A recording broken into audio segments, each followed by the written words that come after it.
Have you ever tried to listen to opera and ended up being very confused about what is supposed to be so great about these sounds? Welcome back to the voice of This Is Opera. I'm Emilio Pons, and today we're going to talk about why you hate opera.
If you think that this sounds very bad, you are not wrong.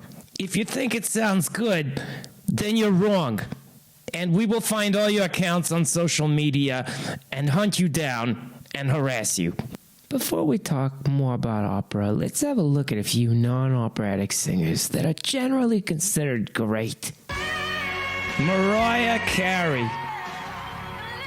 Is there anyone more moist? Nobody.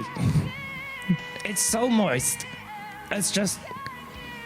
the moisture is all around us when we hear this.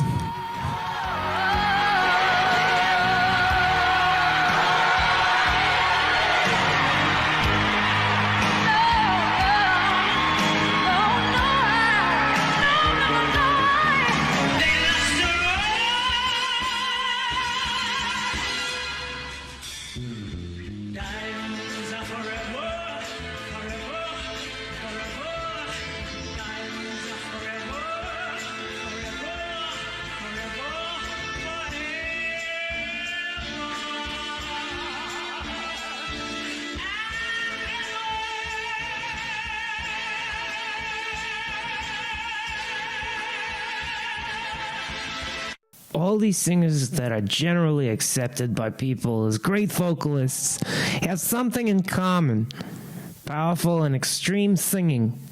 Nothing about their sound is unnatural or weird. There is nothing unpleasant about it. It sounds like a real voice, but better. This is exactly what modern opera singers don't have. They sound unnatural, weird, as if they're faking their voices. Here are some unpleasant sounds that you most likely associate with opera. First up, the wobble. This is incorrect vibrato action that is too slow or too wide.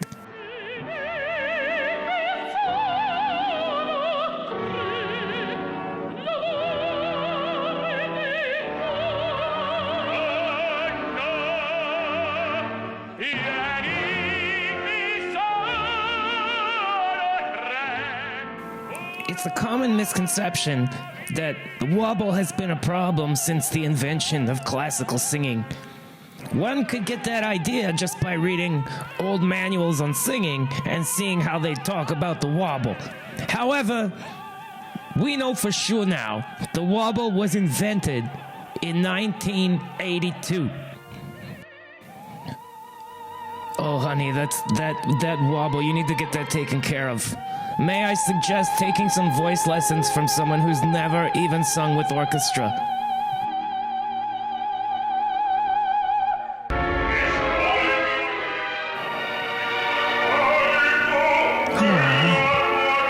He's got a depressed larynx. That makes makes me so sad. But also, he's got incorrect darkening of the voice that makes it sound chalked and unclear.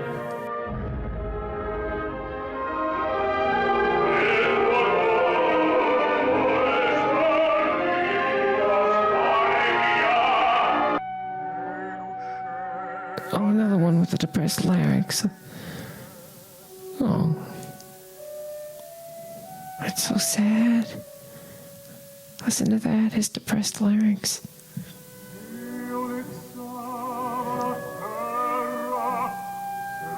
I think I kind of know what chalked means now. It means your larynx is depressed. Oh my God. How could they let that happen to the larynx? He needs to get help for his depressed larynx. Poor guy. Nasality. Now you may be thinking, she doesn't sound nasal. Well, see, there's a sound and then there's a sound. And the sound that we're talking about doesn't necessarily sound like the sound. I mean, it's there. So you have to ask yourself, yeah, it works in practice, but is it true in theory? I mean, think about it. It says nasality right there, right on the screen. So if you can't hear it, who's got the problem? Yeah, okay, he's nasal, but he sounds so great. He just sounds so good. Anyway, yeah. I'll just do the voice.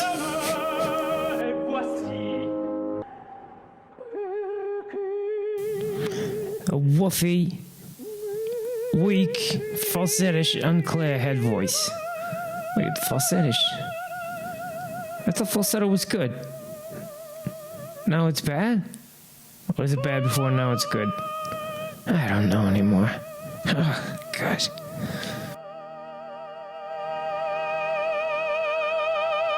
That doesn't sound very weak.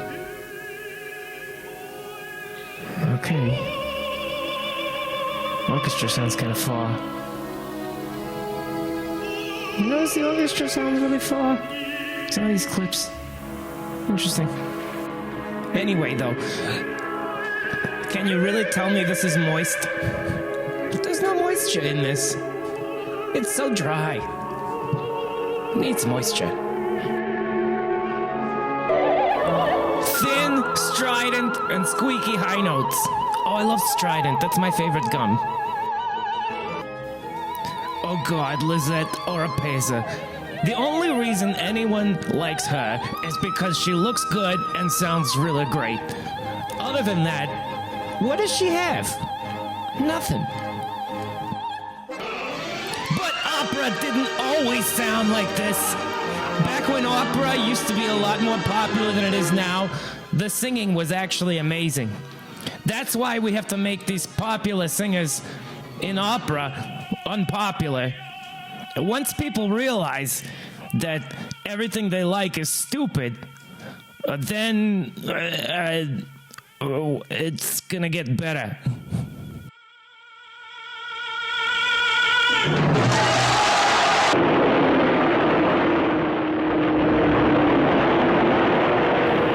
So it's really a change in cultural preference that made most people dislike opera?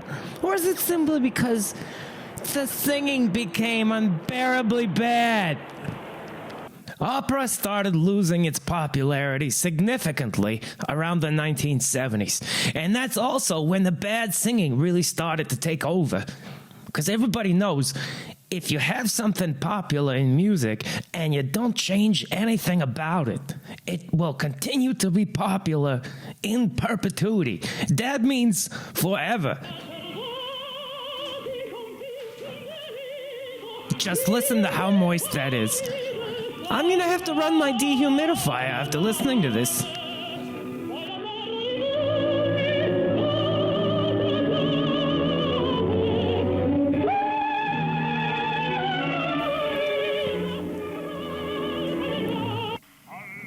Oh my God, Tito Rufo. Listen to that moisture. Tito was famous for having so much moisture in his singing that he was able to just phone it in. That's where the expression comes from. Here you can hear that instead of going to the theater, he just called them on the phone, and that's what they played to the people.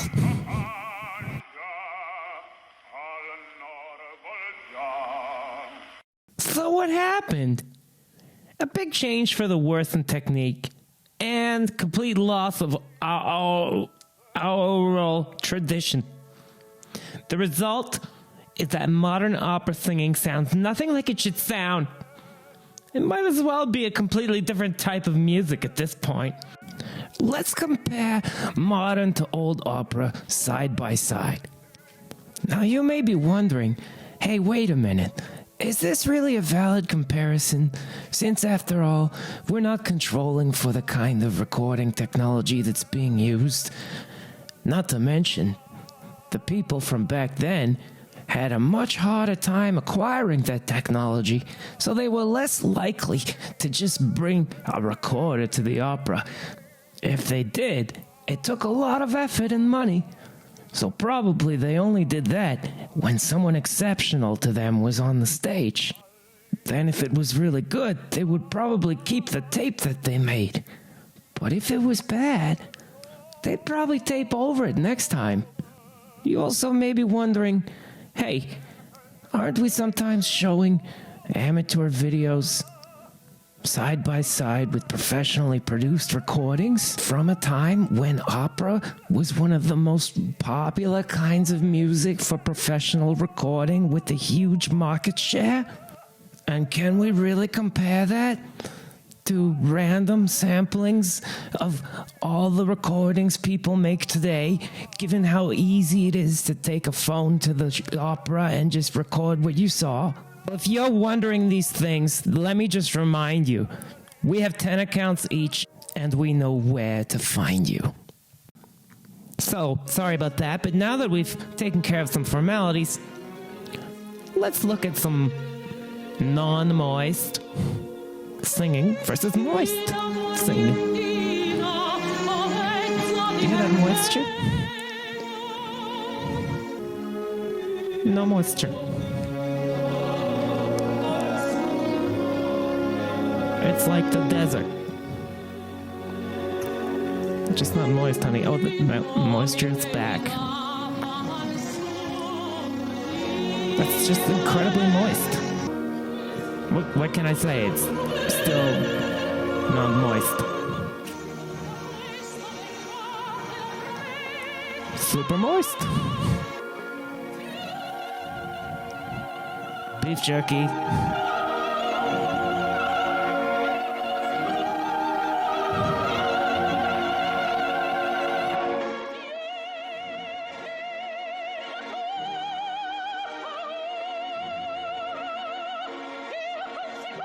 Like a nice juicy steak.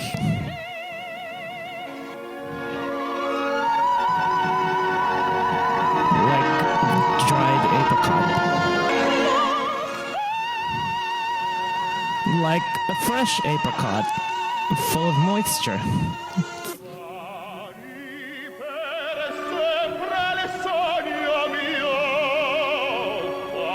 Who's this guy? Oh, Franco. Makes me moist.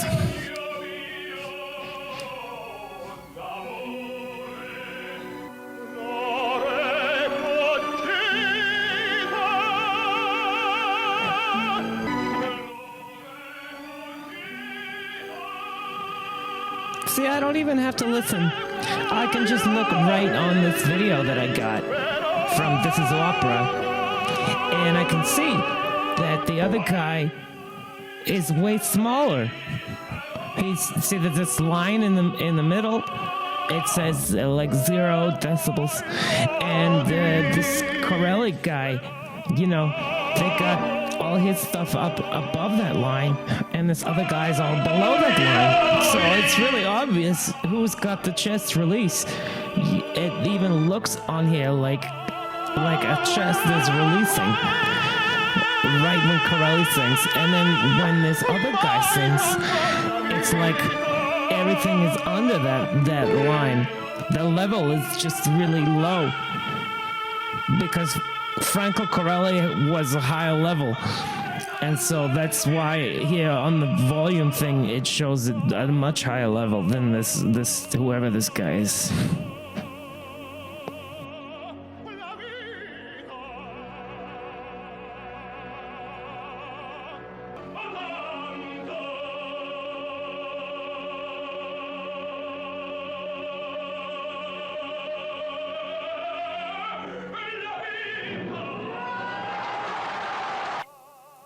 But there is more to it.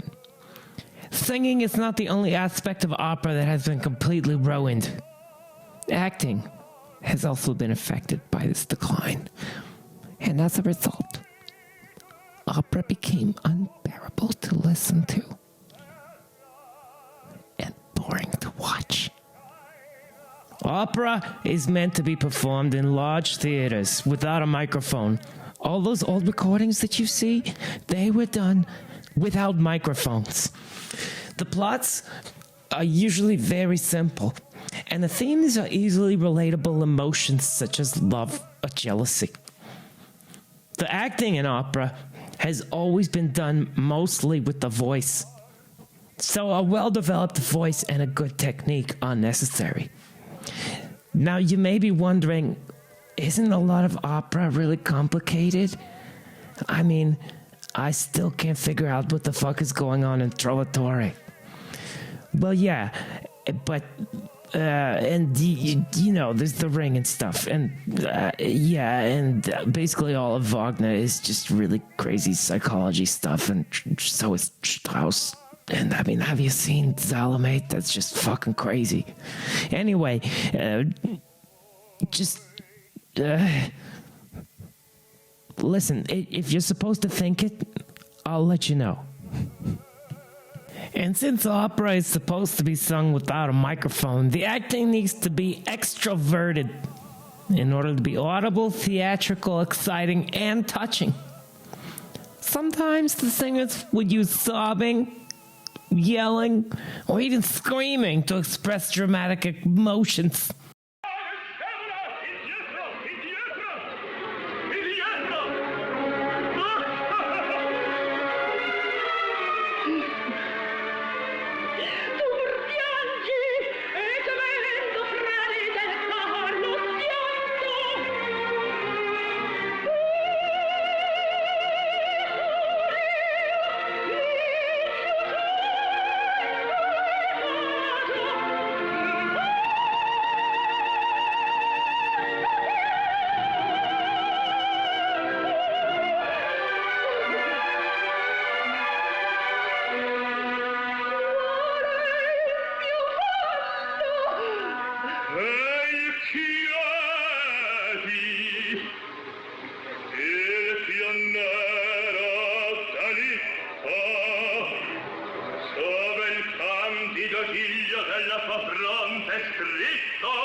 You may be wondering why I didn't say anything just now. It's because when God is singing, you listen. This is just the Stefano. I don't even know why they have him in here. He did that good high C that one time. This is terrible.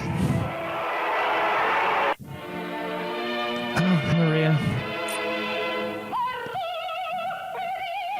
Oh, this whole opera is moist. This is Medea.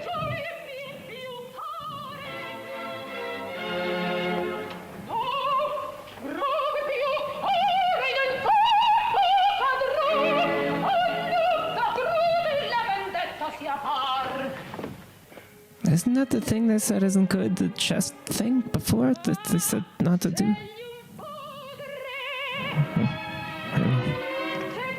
Anyway, this whole thing is just moist. Happens on an island.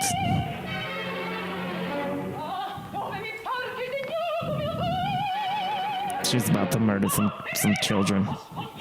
You know, just regular stuff. Nothing so intense acting and stuff. Just gonna murder all of Jason's children. It's Medea, you know. That's what she does.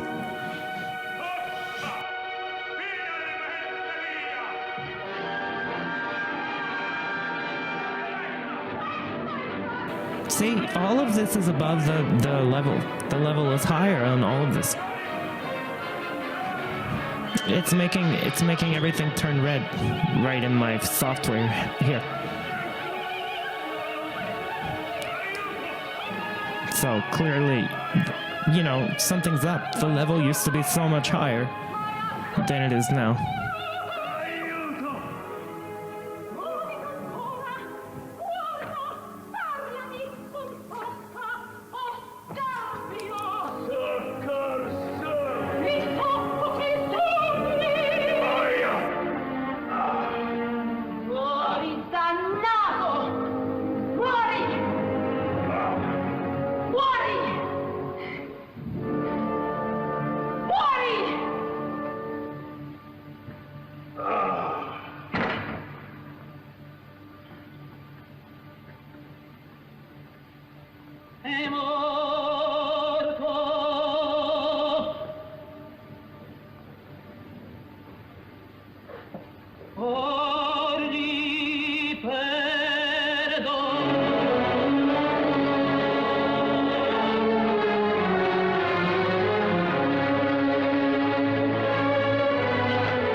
In modern opera, the acting is introverted. It's based mostly on singing softly and whispering. Soft singing isn't used as an occasional effect as it used to be. It's used excessively. This, combined with the bad singing, makes everything extremely boring. As a result, opera lacks the spark, the drama, and the excitement it should have. This is a result of the fairly new belief that there is some deep intellectual meaning in the libretto and the acting should be refined. In reality, there is no intellectual meaning. None. Nothing. It's nothing. Because opera was a popular art, not an art of the intellectuals. That's why it was paid for by and funded by nobility and stuff. But anyway, extroverted acting would now be considered vulgar. The difficulty for the singers is how to deal with silence. Oh my god, I have to whisper because look how low the level is. I can see it right here on my software. Just really low level. Even the talking is listen, he's got no level.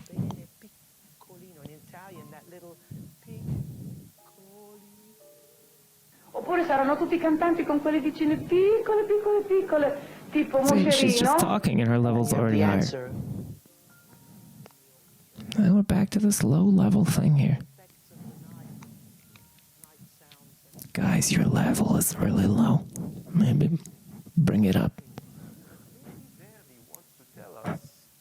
His level. Oh my god, if you guys could see the screen, you would laugh. She's at the moment in her life that it starts to be more mature, but she's also unsure and scared. So you should be more scared and not scare us with your low C sharp. That's what I mean. So you can give more in the words. Okay. Masse, pagasse. That goes with, I mean, I sound bad, but I mean, you will sound great. But you know what I mean. More energy in the text, less sound. Okay. That's going to grab your audience and will also be more expressive. Now they tie his levels high when he says less sound for some reason. Worried for a second. Yeah, okay. I think you should explain. Now the level is low again. That's weird. Almost like someone has been turning that down even more.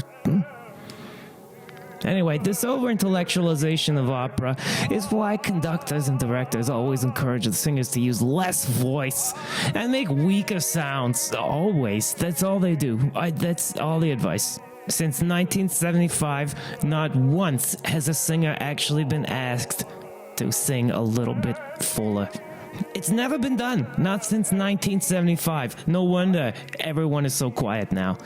They don't even take into consideration the fact that these sounds feel like absolutely nothing in the theater and they make everything boring. They try to make the acting realistic in the wrong way and just end up killing the drama. For example, if the character is weak and dying, they make the singing weak. If the character is sad, they make it whispery and everything with a depressed larynx probably. And everything ends up sounding like a lullaby. You know, the kind of lullaby you use to make sure that nobody falls asleep. Understanding why most people don't like opera isn't that complicated and can be summed up in the following points. Bad singing, lifeless, boring acting, fake intellectuality that looks pretentious to people who aren't familiar with opera, you know, as opposed to the real intellectualism, which is this belief that everything used to be a golden age of awesome, and if we could just go back to the old days, everything would be better again.